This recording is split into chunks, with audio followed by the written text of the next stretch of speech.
Hi guys, and welcome back to episode number 52 of Texas History for Kids.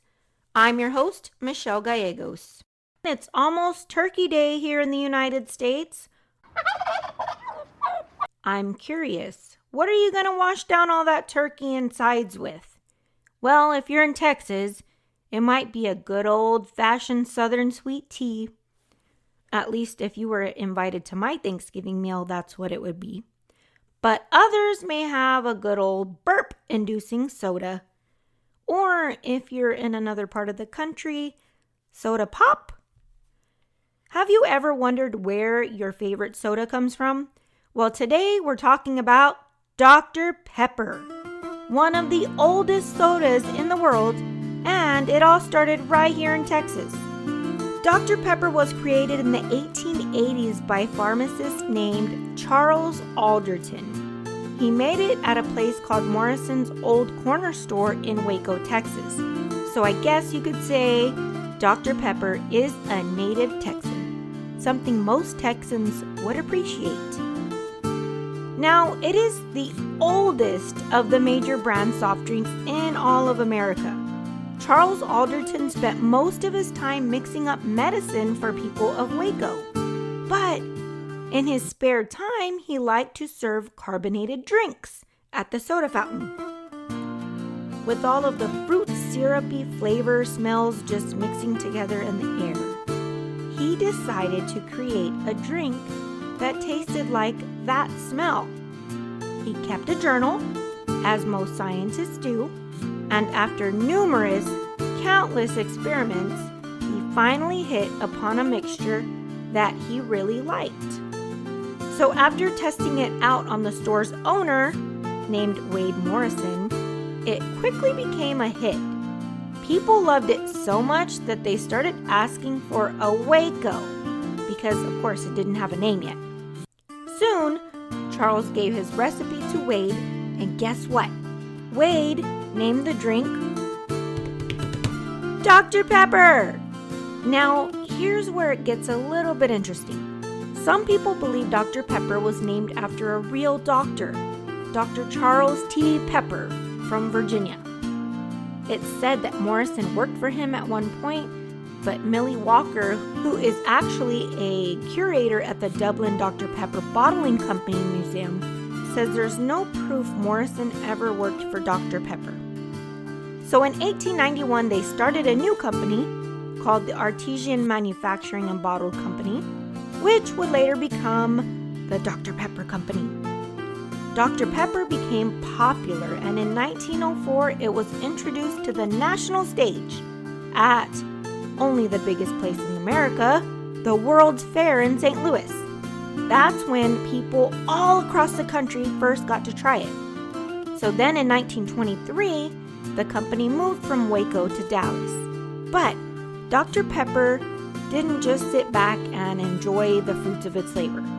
In 1951, they actually ended up having to sue another soda company, Coca-Cola, for selling their sodas at super low prices to keep people from buying Dr. Pepper.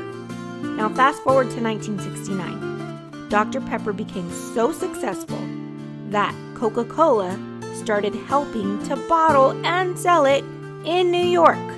And get this, in 1972, Dr. Pepper even took Coca-Cola to court again over a drink called Peppo, which Coca-Cola later changed its name to Mr. Pibb, and it still is called Mr. Pibb today. So yeah, Dr. Pepper has had quite the wild ride. So next time you crack open a Dr. Pepper, you know the cool story behind it. But anyway, over the years, Dr. Pepper has changed quite a bit on the branding side. Not the ingredients, but the branding. So from 1910 to 1914, Dr. Pepper had a cool slogan. It was King of Beverages. And during the 1920s and 1930s, they had a funny little character called Old Doc. He looked like a country doctor with one-eye glasses and a top hat.